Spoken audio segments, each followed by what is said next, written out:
வணக்கம். கோபம். எல்லாருக்கும் கோபம் வரும். கோபம் is a natural and a negative emotion. நம்ம எப்படி சந்தோஷப்படுறோமோ அதே மாதிரி கோவப்படுறதும் நம்மளோட இயல்பு. அது யாருனாலையும் மாற்ற முடியாது. பட் எதுக்காக கோவப்படுறோம் அப்படின்றது தான் மோஸ்ட் இம்பார்ட்டண்ட். நம்ம கோபம் எப்போவுமே அடுத்தவங்கனால தான் வரும். அடுத்தவங்க நம்மளை திட்டுறதோ, அடுத்தவங்க நம்மளை அவமானப்படுத்துறதோ, அடுத்தவங்க நம்மளை கேவலப்படுத்தும் போது நம்மளுக்கு டெஃபினட்டாக கோபம் வரும். பட்டு ஒன்று மாத்திரம் புரிஞ்சுக்கணும், நம்ம அவங்க ஒரு பேகேஜ் கேரி பண்ணுறாங்க. ஒரு ஆங்கர் அப்படின்னா அவங்களுக்கு யாரோ ஒருத்தங்க ஏதோ ஒரு திட்டிருக்கலாம், வஞ்சிருக்கலாம், அல்லது ஒரு அவங்கள அவமானப்படுத்தியிருக்கலாம். அதனால என்ன ஆகுதுன்னா, அது அவங்களுடைய சீனியராக இருக்கலாம், அவங்களுடைய பாஸாக இருக்கலாம், அல்லது அவங்களுடைய சுப்பீரியராக இருக்கலாம், முதலாளியாக இருக்கலாம். இப்படி இருக்கும்போது என்ன ஆகுதுன்னா, அவங்களால அவங்க கிட்ட அவங்களுடைய கோபத்தை காமிக்க முடியாது. ஏன்னா கோபத்தை காமிச்சாங்கன்னா வேலை விட்டு துரத்திடுவாங்க. அதனால அவங்க கோபத்தை அவங்க கிட்ட காட்ட முடியாது. அதனால என்ன பண்ணுவாங்க, அந்த கோபத்தை அப்படியே கேரி பண்ணுவாங்க. அது பேகேஜ்னு சொல்றது. அதுதான் பேகேஜ். அந்த கோபத்தை நம்ம கேரி பண்ணிக்கிட்டே இருப்போம். அது எப்போச்சும் ஒரு வாட்டி வெடிக்கும், நம்மள தெரியாமலே வெடிக்கும். அது யார் முன்னாடி வெடிக்கும் அப்படின்னா, நம்மளை விட கீழே இருக்கிறவங்க. அது ஹஸ்பண்ட் ஒய்ஃபாக இருக்கலாம், அல்லது ஒய்ஃப் குழந்தைங்களா இருக்கலாம், குழந்தைங்க மேலே காட்டலாம், அல்லது பாஸ் எம்ப்ளாயி மேலே காட்டலாம்.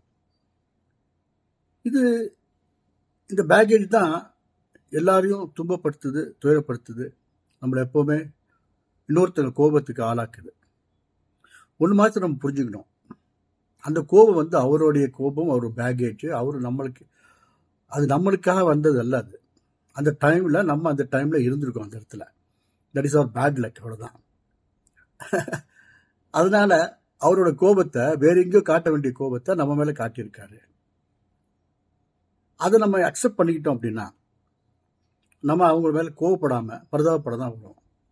ஐயோ பாவமே, அவர் இவ்வளோ கோவப்படுறாருன்னா அவருக்கு யாரோ எங்கேயோ பாதிக்கப்பட்டிருக்காரு, எங்கேயோ அவர் பாதிச்சிருக்காங்க, யாரோ ஒருத்தருக்கு பாதிச்சிருக்காங்க, அதனால தான் அப்படி கோவப்படுறாருன்னு சொல்லி நம்ம பரிதாபப்படணும் இல்லையா. நம்ம அவங்க மேலே கோவப்பட வேண்டியதோ அது அவங்கள திருப்பி நம்ம அவமானப்படுத்துறதோ தேவையில்லை. புத்தர் சொல்றாரு, anger is the poison we drink ourselves for others' mistake. எவ்வளோ பெரிய வார்த்தை பாருங்க. நம்ம இன்னொருத்தர்களுடைய கோபத்துக்கு ஆளாகி அதனால நம்ம கோபப்பட்டு நம்ம பாய்சனை சாப்பிட்றோம். இன்னொருத்தங்களோட மிஸ்டேக்காக நம்ம பாய்சன் சாப்பிட்றோன்றது அவருடைய எடுத்துக்காட்டு.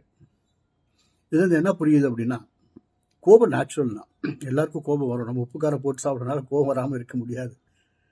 பட் அது கோபத்தினால நம்ம உடம்பு எவ்வளவு பாதிக்கப்படுது, அதை நம்ம திரும்பி திரும்பி நினச்சிக்கிட்டே இருக்கும்போது என்ன ஆகுதுன்னா, அது நம்மளை ஒரு ஒரு குற்றவாளியாவோ அல்லது ஒரு வியாதியாவோ ஆக்கிடுது.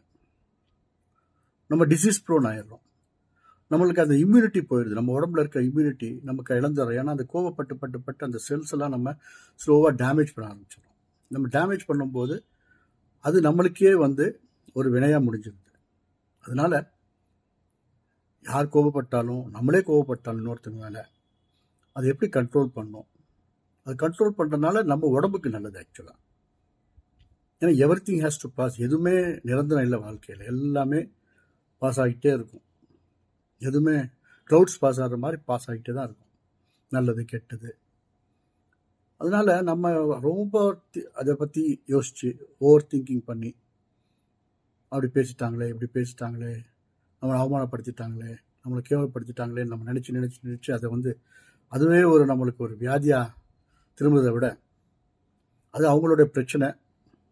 அவங்களுடைய அந்த பர்டிகுலர் டைமில் நான் இங்கே இருந்தது என்னோட தப்பு, இருந்தாலும் பரவாயில்ல, நான் அவங்கள மன்னிச்சிட்டேன் அப்படின்னு சொல்லிட்டு நம்ம விட்டுட்டோம்னு வச்சுங்களேன், நம்ம வாழ்க்கை நல்லாயிருக்கும்.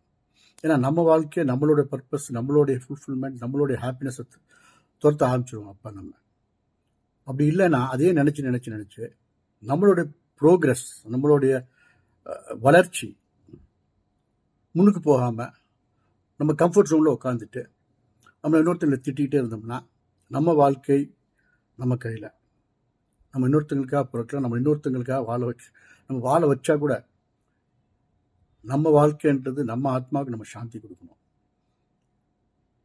அதுதான் முக்கியம். கடவுள் நம்மளை படைச்சிருக்காரு, இந்த உலகத்துக்கு அமைச்சிருக்காரு. அவருக்கு தான் நம்ம பதில் சொல்லணும். கடைசியாக அவரு தான் நம்மளை கேள்வி கேட்க போகிறாரு. இந்த உலகத்துக்கு போன பிறகு ஏன்டா இந்த உலகத்துக்கு அமைச்சனே நீ என்ன பண்ணன்னு அவர் தான் நம்மளை கேட்க போகிறார் ஒழிய நம்மளை அவமானப்படுத்தினாங்க கேவலப்படுத்தினவங்க யாரும் அங்கே இருக்க போகிறதில்ல. அவங்களும் அங்கே இருப்பாங்க, ஆனால் அவங்களும் அவங்களுக்கு தான் பதில் சொல்லுவாங்களே ஒழிய நம்மளுக்கு பதில் சொல்ல மாட்டாங்க. அதனால் நம்ம எப்போவுமே எவ்வளோ கோவம் வந்தாலும் யார் கோவப்பட்டாலும் அதை ஃபர்கெட் டு அன்ஃபர்கிவ் அப்படின்னு சொல்லிட்டு ஃபர்கிவ் டு ஃபர்கெட், மறப்போம் மன்னிப்போம் என்று சொல்லி இந்த ஒரு சின்ன என்னோட தமிழ் எனக்கு இன்னைக்கு பேசணும்னு நினச்சதை அவங்க முன்னாடி சொல்லி, என் பேர் ராஜா சுக்கலிங்கம். நான் ஒரு author, entrepreneur and entrepreneur coach. Thank you. நன்றி, வணக்கம்.